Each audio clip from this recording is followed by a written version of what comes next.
வணக்கம், welcome to TNPSC Sarkar. இன்னைக்கு நம்ம வந்து 6th ஸ்டாண்டர்ட்ல இயல் 4 வந்து பார்க்க போறோம்.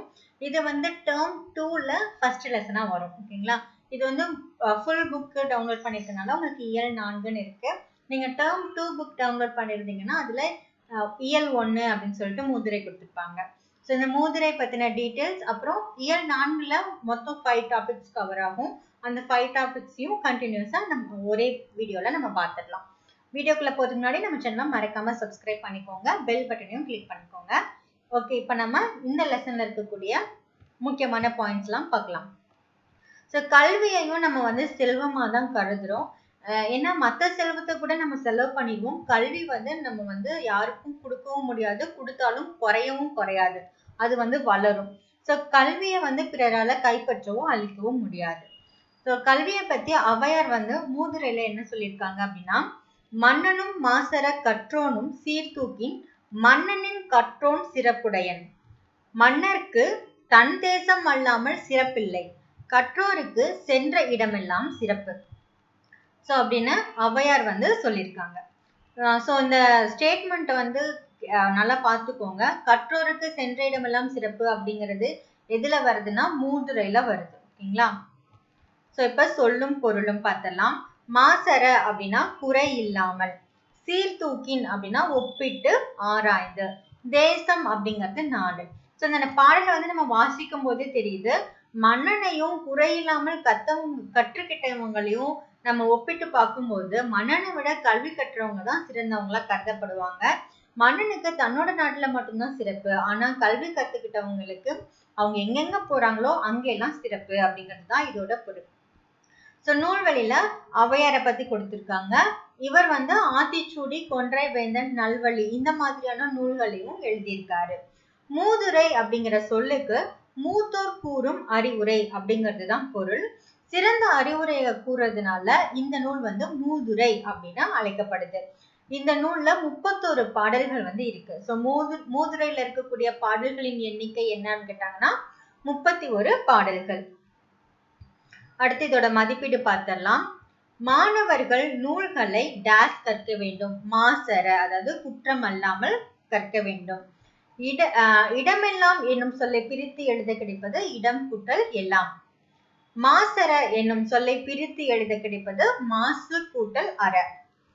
குற்றம் கூட்டல் இல்லாதவர், இதை எப்படி நம்ம சேர்த்து எழுதுவோம்னா குற்றம் இல்லாதவர் அப்படின்னு எழுதுவோம். சிறப்பு கூட்டல் உடையார், இதை எப்படி சேர்த்து எழுதுவோம் சிறப்புடையார் அப்படின்னு எழுதுவோம். அடுத்து இன்னொரு கவிதை பிழை, துன்பம் வெல்லும் கல்வி, அதாவது துன்பத்தையும் வெல்லக்கூடியது கல்வி அப்படிங்கிறது தான். கல்வியின் அழகே அழகு அப்படின்னு பெரியவங்க சொல்லுவாங்க. கல்வி கத்துக்கிட்டவங்க வந்து பண்பாடு மிக்கவங்களாம் இருப்பாங்களாம். சப்போஸ் அவங்க கிட்ட அந்த பண்பாடு இல்லை அப்படின்னா அந்த கல்வி கற்றும் பயனற்று போகும் அப்படின்னு சொல்றாங்க. இந்த துன்பம் வெல்லும் கல்வியில என்ன கொடுத்திருக்காங்க அப்படிங்கிறத பார்க்கலாம். ஏட்டில் படித்ததோடு இருந்து விடாதே, நீ ஏன் படித்தோம் என்பதையும் மறந்து விடாதே. நாட்டின் நெறி தவறி நடந்து விடாதே, நம் நல்லவர்கள் தூற்றும்படி வளர்ந்து விடாதே. மூத்தோர் சொல் வார்த்தைகளை மீறக்கூடாது, பண்பு முறைகளிலும் மொழிதனிலும் மாறக்கூடாது. மாற்றார் கைப்பொருளை நம்பி வாழக்கூடாது, தன்மானமில்லா கோழைகளுடன் சேரக்கூடாது. துன்பத்தை வெல்லும் கல்வி கற்றிட வேணும், நீ சோம்பலை கொள்ளும் திறன் பெற்றிட வேணும். வம்பு செய்யும் குணம் இருந்தால் விட்டுட வேணும், அறிவு வளர்ச்சியிலே வான்முகட்டை தொட்டிட வேணும். வெற்றி மேல் வெற்றி வர, விருது வர, பெருமை வர, மேதைகள் சொன்னது போல் விளங்கிட வேண்டும். பெற்ற தாயின் புகழும் நீ பிறந்த மண்ணின் புகழும் வற்றாமல் உன்னோடு வாழ்ந்திட வேண்டும். இந்த பாட்டை எழுதினது வந்து பட்டுக்கோட்டை கல்யாண சுந்தரனார். இப்ப சொல்லும் பொருளும் பார்க்கலாம். தூற்றும் படி அப்படின்னா இகழும் படி, மூத்தோர் அப்படின்னா பெரியோர்கள், மேதைகள் அப்படின்னா அறிஞர்கள், மாற்றார் அப்படின்னா மற்றவர்கள், நெறி அப்படிங்கிறதுக்கான அர்த்தம் வந்து வழி, வற்றாமல் அப்படின்னா அழியாமல் அப்படின்னு பொருள். ஸோ இந்த பாடலோட பொருள் நம்ம வந்து அந்த பாடலை ரீட் பண்ணும் போதே தெரியுது. ஸோ ரொம்ப தூய தமிழ்ல எல்லாம் கொடுக்கல, புரிஞ்சுக்கக்கூடிய அளவுக்கு தான் கொடுத்துருக்காங்க. கல்வியை வந்து நம்ம கத்துறது மட்டும் இருந்துடக்கூடாது, என்ன படிச்சோமோ அதை மறக்காம அதுபடி நம்ம நடக்கணும் அப்படிங்கிறது தான். நம்மளோட நாட்டோட நெறி தவறி நம்ம நடக்கக்கூடாது. நல்லவர்கள் வந்து நம்மளை குறை சொல்ற மாதிரி இருக்கக்கூடாது. பெரியவங்க பேச்சை கேட்டு நடக்கணும். மத்தவங்க கிட்ட பழகும் முறையிலையும் பேசக்கூடிய முறையிலும் பண்பு நெறி வந்து மாறக்கூடாது. அதே மாதிரி மத்தவங்களோட உழைப்புல வாழக்கூடாது. தன்மானம் இல்லாத கோழைகளோட சேரக்கூடாது. துன்பத்தை தீர்க்கக்கூடிய கல்வியை நம்ம கத்துக்கணும். சோம்பலை போக்கிடணும் அப்படின்னு லைனா நமக்கு வந்து அட்வைஸ் கொடுக்குறாங்க. ஸோ பட்டுக்கோட்டை கல்யாண சுந்தரனாரோட பாடல்கள் வந்து இவர் வந்து நிறைய திரைப்பாடல்களை வந்து எழுதியிருக்காரு. தன்னோட திரை இசை பாடல்கள்ல உழைப்பாளிகளோட உயர்வை வந்து போற்றி எழுதியிருக்காரு. எளிய தமிழ்ல சமூக சீர்திருத்த கருத்துக்களை வலியுறுத்தி பாடியவர் வந்து யாரு அப்படின்னா பட்டுக்கோட்டை கல்யாண சுந்தரம் தான். இவர் வந்து மக்கள் கவிஞர் அப்படின்னு அழைக்கப்படுறாரு. சோ மக்கள் கவிஞர் என்று அழைக்கப்படுபவர் பட்டுக்கோட்டை கல்யாண சுந்தரனார். இப்போ இந்த பாடப்பகுதியோட மதிப்பீடு பார்த்திடலாம். மாணவர் பிறர் டேஸ் நடக்கக்கூடாது, தூற்றும்படி நடக்கக்கூடாது. நாம் மூத்தோர் சொல்படி நடக்க வேண்டும். கை பொருளை நம்ம எப்படி பிரிச்சு எழுதுவோம்? கை கூட்டல் பொருள். மானம் கூட்டல் இல்லாவை எப்படி சேர்த்து எழுதுவோம்னா மானம் இல்லா அப்படின்னு எழுதுவோம். சோ இவ்வளவுதான். இதுல ரொம்ப ரொம்ப சிம்பிள் தான். அடுத்து உரைநடை. சோ இயல் 4ல உரைநடை வந்து கல்விக்கண் திறந்தவர் காமராஜர். காமராஜர் வந்து என்ன நிகழ்வு நடந்தது, அந்த நிகழ்வு மூலமா என்ன கொண்டு வந்தாரு, என்ன தமிழ்நாட்டுக்கு நல்லது பண்ணாரு அப்படிங்கிறது தான் இந்த லெசன்ல வந்து கொடுத்திருக்காங்க. ஃபர்ஸ்ட் ஒரு நிகழ்வு. இந்த நிகழ்வுல என்ன பண்றாங்க அப்படின்னா காமராஜர் வந்து ஒரு வழியா போயிட்டு இருக்கும்போது, கார்ல போயிட்டு இருக்கும்போது அங்க சின்ன பசங்க எல்லாம் ஆடு மேய்ச்சிட்டு இருந்திருக்காங்க அந்த ஊர்ல. ஸோ அவர் வந்து வண்டி நிப்பாட்டிட்டு, என்னடா தம்பிங்கெல்லாம் ஆடு மேய்ச்சிட்டு இருக்கீங்க, ஸ்கூல் என்ன லீவா அப்படின்னு சொல்லிட்டு கேட்கிறாரு. உடனே அந்த பசங்க எல்லாம் ஸ்கூலா, அதெல்லாம் எங்க ஊர்லயே கிடையாது அப்படின்னு சொல்லி சொல்றாங்க. உடனே அவர் கேட்கிறாரு, அப்ப நீங்க ஸ்கூல் இருந்தா படிப்பீங்களா அப்படின்னு சொல்லி கேட்கும்போது, ஓ படிப்பமே அப்படின்னு சொல்றாங்க. சோ அப்ப முடிவு பண்றாரு ஊர்தோறும் பள்ளிக்கூடங்களை திறக்கணும் அப்படின்னு முடிவுக்கு வர்றாரு. அடுத்த நிகழ்வு 2ல என்ன நடக்குது அப்படின்னா, இவர் வந்து ஒரு ஸ்கூல் ஃபங்க்ஷன்ல கலந்துக்கிறாரு. அப்போ மாணவங்க கிட்ட வந்து படிப்பறிவு இருந்தா நாடு முன்னேற்றம் அடையும் அப்படின்னு சொல்லிட்டு நாடு முழுக்க 50,000 பள்ளிகளை திறக்க முடிவு பண்ணிருக்கோம் அப்படின்னு சொல்றாரு. நீங்க எவ்வளவு தூரம் நடந்து போய் படிப்பீங்க, ரொம்ப தூரம் நடந்தா வந்து களைச்சு போயிடுறீங்க. அதனால 1 மைல் தூரத்துல ஆரம்ப பள்ளியும், 3 மைல் தூரத்துல நடுநிலை பள்ளியும், 5 மைல் தூரத்துல உயர்நிலை பள்ளியும் இருக்கணும் அப்படின்னு திட்டம் போட்டிருக்கிறதா சொல்லியிருக்காரு. சோ இந்த பாயிண்ட் வந்து இம்பார்ட்டன்ட். 1 மைல் தூரத்துல ஆரம்ப பள்ளி, 3 மைல் தூரத்துல நடுநிலை பள்ளி, 5 மைல் தூரத்துல உயர்நிலை பள்ளி. ஓகேங்களா? அடுத்த நிகழ்வு 3.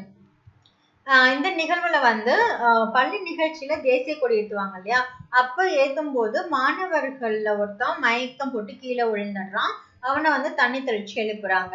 சோ அப்ப மயக்கம் தெரிஞ்சதுக்கு அப்புறம் காலையில சாப்பிட்டியான்னு கேக்குறாங்க. அவன் வந்து எதுவும் சாப்பிடல அப்படின்னு சொல்றான். அதுக்கப்புறம் தான் இவர் என்ன சொல்றாருன்னா, படிக்க வரும் மாணவர்களுக்கு ஒருவேளை சாப்பாடாவது நம்ம போடணும் அப்படின்னு சொல்லிட்டு முடிவு பண்றாரு. அது மூலமா வந்ததுதான் மதிய உணவு திட்டம். நிகழ்வு 4ல என்ன ஆகுது அப்படின்னா, பரமக்குடி தரைப்பாலத்தை வந்து பாக்குறாரு. அந்த தரைப்பாலத்துக்கு மேல தண்ணி வந்து ஓடுது.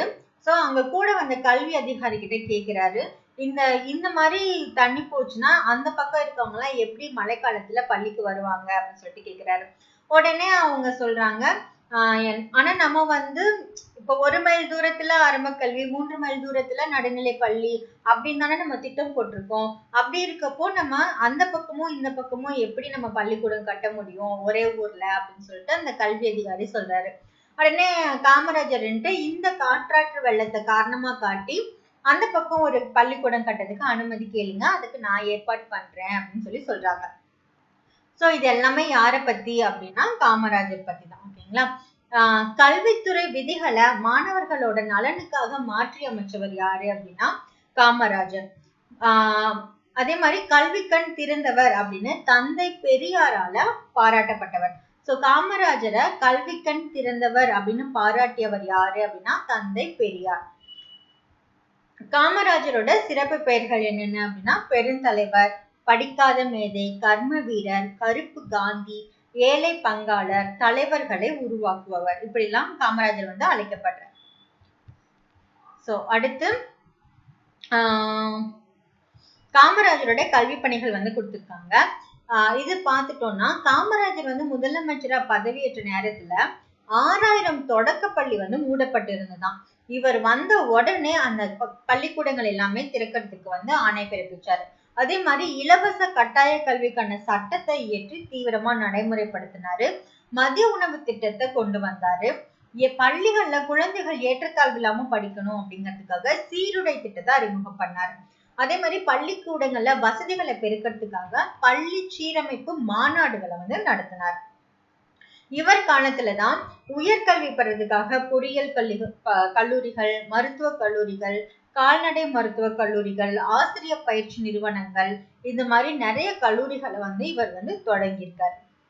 சோ கல்வி புரட்சிக்கு வித்திட்டவர் வந்து காமராஜர் தான். சோ காமராஜருக்கு தமிழ்நாடு அரசு என்னென்ன சிறப்புகள் பண்ணிருக்கு அப்படின்னு பார்த்துட்டோம்னா, மதுரை பல்கலைக்கழகத்துக்கு மதுரை காமராஜர் பல்கலைக்கழகம் அப்படின்னு பெயர் வச்சிருக்காங்க. நடுவண் அரசு வந்து 1976ல காமராஜருக்கு வந்து பாரத ரத்னா விருது வழங்கி சிறப்பிச்சிருக்கு. காமராஜர் வாழ்ந்த சென்னை இல்லம் அப்புறம் விருதுநகர் இல்லம், இந்த 2 இல்லமும் வந்து அரசுடைமையாக்கப்பட்டு நினைவு இல்லங்களா மாற்றப்பட்டிருக்கு. சென்னை மெரினா கடற்கரையில இவருக்கு சிலை வச்சிருக்காங்க. சென்னையில இருக்கக்கூடிய உள்நாட்டு விமான நிலையத்துக்கு வந்து காமராஜர் பெயர் சூட்டப்பட்டிருக்கு. கன்னியாகுமரியில காமராஜருக்கு மணிமண்டபம் கட்டியிருக்காங்க. அது எப்போ அப்படின்னா 2/10/2000 ஓகேங்களா, இதுல வந்து அமைக்கப்பட்டிருக்கு. சோ இந்த லெசன் உரைநடையோட மதிப்பீடு என்னன்னு பார்த்தலாம். பள்ளிக்கூடம் செல்லாததுக்கு ஆடு மேய்க்கும் சிறுவர்கள் என்ன காரணம் சொன்னாங்கன்னா, அவங்களோட ஊர்ல பள்ளிக்கூடமே இல்ல அப்படின்னு சொன்னாங்க. பசியின்றி அப்படிங்கிற சொல்ல எப்படி பிரிச்சு எழுதுவோம்னா, பசி கூட்டல் இன்றி அப்படின்னு. படிப்பறிவு அப்படிங்கிற சொல்ல வந்து பிரிச்சு எழுதணும்னா, படிப்பு கூட்டல் அறிவு அப்படின்னு எழுதுவோம். காடு கூட்டல் ஆறு, இது ரெண்டையும் சேர்த்து எழுதணும்னா காட்டாறு. ஓகேங்களா, கோடிட்ட இடத்தையும் பார்த்தலாம். குழந்தைகள் வந்து பள்ளியில் ஏற்றத்தாழ்வின்றி படிக்க சீருடைய வந்து அறிமுகப்படுத்தினாரு. காமராஜர் வந்து கல்வி கண் திறந்தவர் அப்படின்னு மனதார பாராட்டியவர் வந்து தந்தை பெரியார். அடுத்து இயல் 4ல துணைப்பாட பகுதி விரிவானம். ஓகேங்களா, நூலகம் நோக்கி. இதுல வந்து சென்னையில இருக்கக்கூடிய ஒரு பெரிய நூலகத்தை பத்தி தான் பார்க்க போறோம். நமக்கு தெரியும், கற்றது கையளவு கல்லாதது உலகளவு அப்படிங்கிற பழமொழி. சோ நம்ம எவ்வளவுதான் படிச்சாலும் படிக்காதது நிறைய இருக்கு. நூலகங்கள்ல வந்து பார்த்துட்டோம்னா மாவட்ட நூலகம், கிளை நூலகம், ஊர்ப்புற நூலகம், பகுதி நேர நூலகம், தனியார் நூலகம் அப்படின்னு பல வகையான நூலகங்கள் இருக்கு. சோ நம்ம இந்த பாடத்துல பார்க்க போறது வந்து ஆசியாவிலேயே 2வது பெரிய நூலகம். ஓகேங்களா, அது வந்து நம்மளோட தமிழ்நாட்டுல இருக்கு. சோ இந்த லெசன் வந்து மாணவர்கள் எல்லாமே நூலகத்துக்கு போறாங்க. அங்க ஒவ்வொரு மாடியிலயும் என்னென்ன இருக்கு அப்படின்னு தெரிஞ்சுக்கிறாங்க. எங்க போறாங்க அப்படின்னா அண்ணா நூற்றாண்டு நூலகத்துக்கு போறாங்க. ஆசிய கண்டத்திலேயே 2வது பெரிய நூலகம் வந்து அண்ணா நூற்றாண்டு நூலகம் தான். இதோட தரைத்தளம் மற்றும் 8 அடுக்குகளை கொண்ட நூலகம். இதோட பரப்பளவு வந்து 8 ஏக்கர். ஓகேங்களா, ஆசியா கண்டத்திலே மிகப்பெரிய நூலகம் எங்க இருக்கு அப்படின்னா சீனாவுல இருக்கு. சோ இந்த படத்துல இருக்கவர் யாரு அப்படின்னா ரா அரங்கநாதன். இவர் வந்து நூலக விதிகளை உருவாக்கியவர்.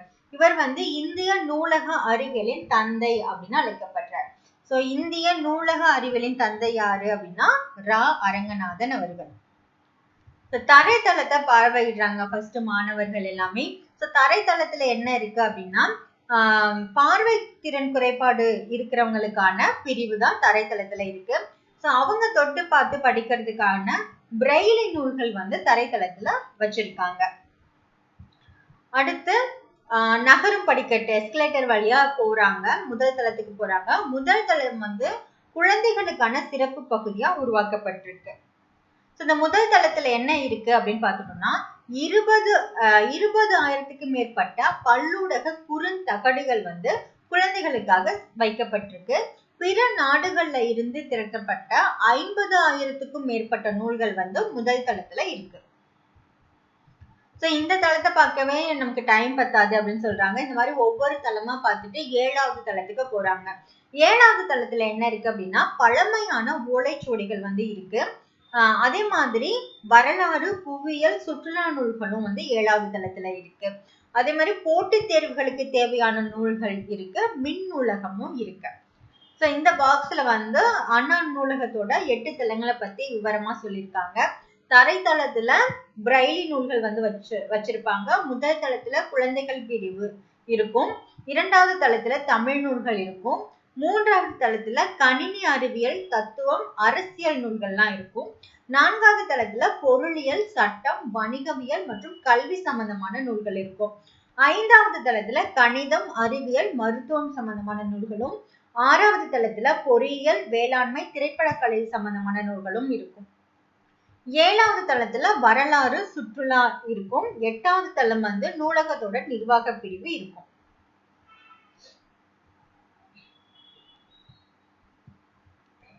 இங்க ஒரு பாக்ஸ் இன்ஃபர்மேஷன் கொடுத்திருக்காங்க. நூலகத்தில் படித்து உயர்நிலை அடைந்தவர்கள் யார் யாருன்னா அறிஞர் அண்ணா, ஜவஹர்லால் நேரு, அண்ணல் அம்பேத்கர், அப்புறம் காரல் மார்க்ஸ். தமிழ்நாடு அரசு வந்து நிறைய ஊர்கள்ல நூலகம் இல்லாத காரணத்தினால நடமாடும் நூலகம் அப்படிங்கிற திட்டத்தை வந்து தொடங்கியிருக்காங்க. சிறந்த நூலகர்களுக்கு டாக்டர் RS அரங்கநாதன் விருது வந்து வழங்கப்படுது.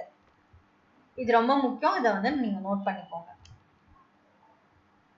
இப்போ இதோட மதிப்பீட்டுல வந்து நம்ம அதிகமா கொடுக்கல கொஸ்டின் ஆன்சர். நமக்கு வந்து அந்த தளங்கள் என்னென்ன நூல்கள் இருக்கு அப்படிங்கறது மட்டும் நம்ம தெரிஞ்சுக்கிட்டா போதும். இப்ப நம்ம லாஸ்ட் பகுதிக்கு வந்தாச்சு. ஐந்தாவது பகுதி இலக்கணம். இன எழுத்துக்கள்னா என்ன அப்படின்னு கொடுத்திருக்காங்க. அதாவது ஒலிக்கும் முயற்சி, பிறக்கும் இடம், இந்த ரெண்டுலயுமே ஒற்றுமை வந்து இருக்கும். ஒற்றுமை இருக்க மாதிரியான ஒலி அமைப்பு உடைய எழுத்துக்களும் பிறக்கும் இடத்தை கொண்ட எழுத்துக்களும் இன எழுத்துக்கள் அப்படின்னு அழைக்கப்படுது. இப்ப பாத்துட்டோம்னா திங்கள், மஞ்சள், மண்டபம், சந்தனம் இந்த மாதிரி இருக்கு இல்லையா. இப்போ இக்கு கா, அதே மாதிரி இஞ்சு சா, இன்னு டா இந்த மாதிரி வருது இல்லையா. இதுதான் வந்து இன எழுத்துக்கள் அப்படின்னு சொல்றாங்க. இன எழுத்துக்கள் 6 ஒரே இனமா இருக்கும். அதாவது இ, இர், இல், யு, இல், இல் இதெல்லாமே வந்து ஒரே இனமா இருக்கும். மெய்யெழுத்துக்கள் மாதிரியே உயிரெழுத்துக்களுக்கும் இன எழுத்து உண்டு. உயிரெழுத்துக்கள்ல குறிலும் நெடிலும், நெடிலும் குறிலும் இன எழுத்துக்களா இருக்கும். ஓகேங்களா. குறில் இல்லாத ஐ அப்படிங்கிற எழுத்துக்கு இ அப்படிங்கிறது தான் இன எழுத்து. ரொம்ப ரொம்ப முக்கியம். ஐக்கு வந்து இன எழுத்து எது அப்படின்னா இ. அதே மாதிரி ஔ அப்படிங்கிற எழுத்துக்கு உ என்பது இணை எழுத்து. சொல்லோட உயிரெழுத்துக்கள் சேர்ந்து வருவது இல்லை. அளப்படையில மட்டும்தான் நெடிலை தொடர்ந்து அது இனமாக்கிய குறில் எழுத்து வந்து சேர்ந்து வரும். ஸோ அளப்படையில வந்து இந்த மாதிரி வரும். ஓகேங்களா. இணை எழுத்துக்களா வரும். ஸோ அதுக்கப்புறம் இதோட மதிப்பீடு பார்த்தலாம்.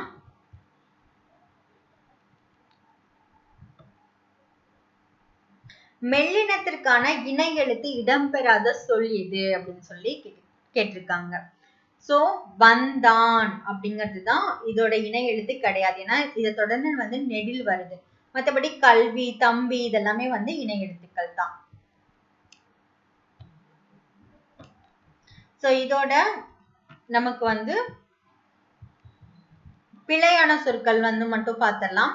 தென்றல் இங்க வந்து 2 சுழியின் வரணும். கண்டம் இது வந்து 3 சுழியின் வரணும். நன்றி இந்த ரீ வந்து பெரிய ரீ வரணும். அதே மாதிரி மண்டபத்துக்கு வந்து பெரிய இன் வந்து வரணும். ஸோ இதோட இயல் 4 வந்து நம்ம கம்ப்ளீட் பண்ணிட்டோம். அடுத்து இயல் 5 வந்து நம்ம நெக்ஸ்ட் வீடியோல பார்க்கலாம். இந்த வீடியோ பிடிச்சிருந்துச்சுன்னா மறக்காம லைக் பண்ணுங்க. உங்க ஃபீட்பேக்கை கீழே கமெண்ட் பண்ணுங்க. தேங்க்யூ.